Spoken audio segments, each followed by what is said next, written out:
All right, let's get right into it. We're about to dive into one of the single most powerful ideas for making your life better, and it all comes down to understanding the hidden flaws in your own thinking. This whole explainer is based on the book Seeking Wisdom, and it's really about one thing: learning how to stop being your own worst enemy. So our journey starts with this brilliant quote from Nobel laureate Herbert Simon.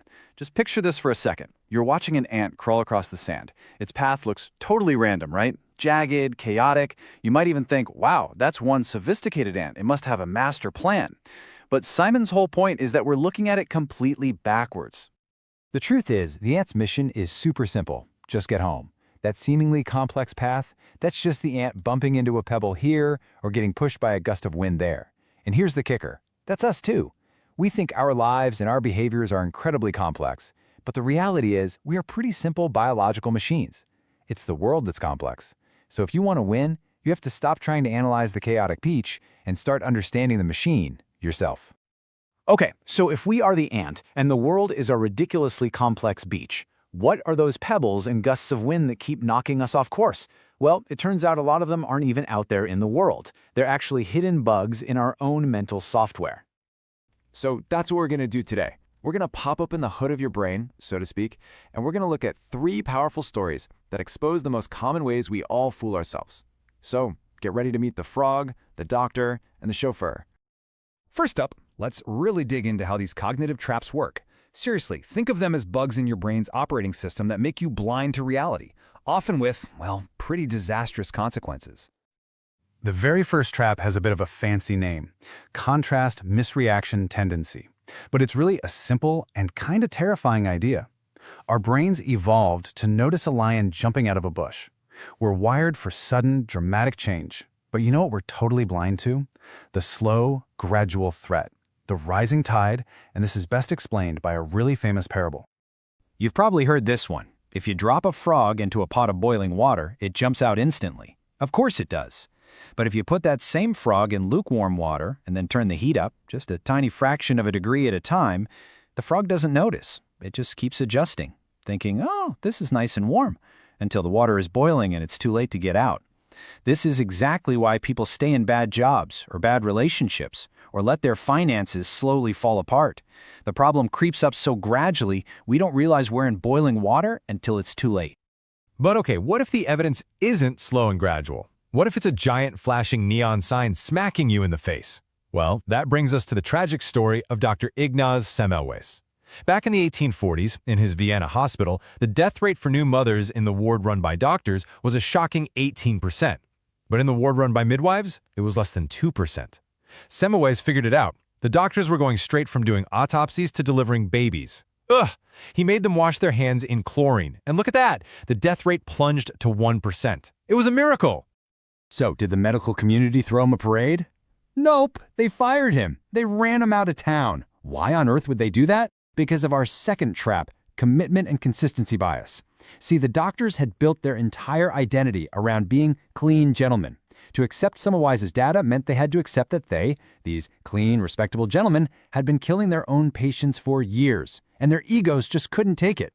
So they rejected the truth to protect themselves.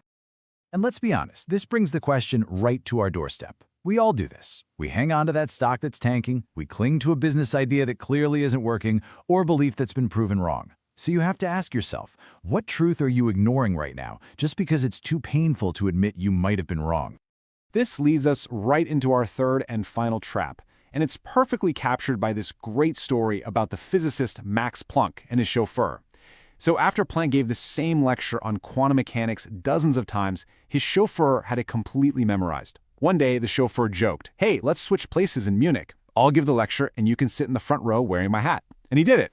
He gave the speech flawlessly. But then during the Q&A, a professor asks a really tough follow-up question. The chauffeur, without skipping a beat, just says, I am shocked that in an advanced city like Munich, I would be asked such a simple question. In fact, it's so simple, I'm going to let my chauffeur answer it." This just brilliantly shows the 2 types of knowledge. There's real knowledge, Planck knowledge, and then there's chauffeur knowledge. That's the imitation. You've memorized the talking points, you know all the buzzwords, but you don't have that deep, true understanding.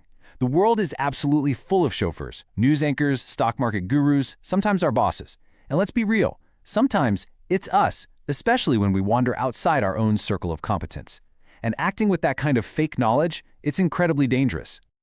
Okay, so we're blind to slow-moving disasters, we reject truths that hurt our egos, and we constantly mistake looking the part for actually knowing our stuff.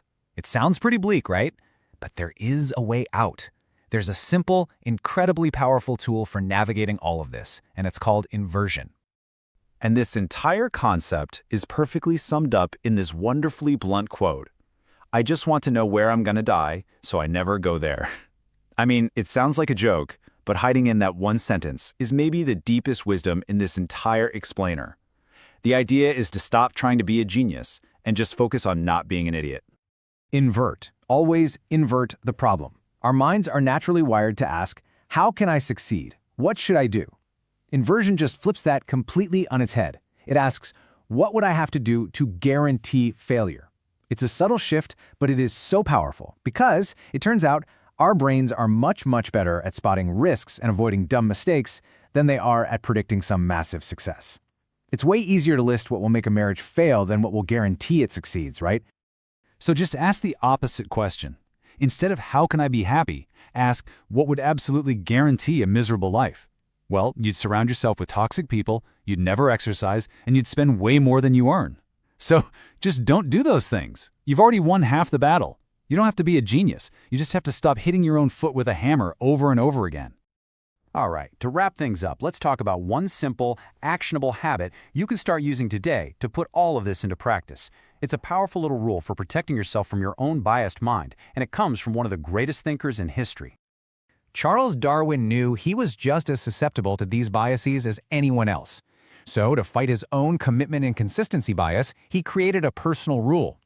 Anytime he came across a piece of data or an observation that contradicted one of his big, cherished theories, he forced himself to write it down within 30 minutes. Because he knew if he didn't, his brain would just conveniently delete it. It would find a way to forget or dismiss that uncomfortable fact. And really, that's the bottom line of this whole thing. Wisdom isn't about being the smartest person in the room. It's about being the most self-aware. It takes constant, active effort to try and see the world as it actually is, not just how we wish it were. The price of wisdom is eternal vigilance against your own mind. So I'll just leave you with this final question. Now that you've heard about the frog, the doctor, and the chauffeur, what's the one truth in your own life about your career, your health, your relationships, maybe one of your deeply held beliefs that you've been conveniently ignoring?